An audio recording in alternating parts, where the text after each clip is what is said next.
Hi guys, today we'll talk about how can you disable this sign or know how you can do that on your iPhone. You just follow this ways, then it's going to work with you.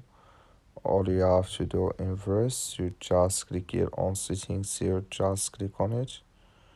So then you come to your settings, it's going to show for you like this. You go down here, you just keep going down here. So then you click here on accessibility here, just click on it. You come to next step here, it's going to show for you like this. So then all you have to do next, you just click here on display here and text here size, just click on it. You come to next step here, it's going to show for you like this.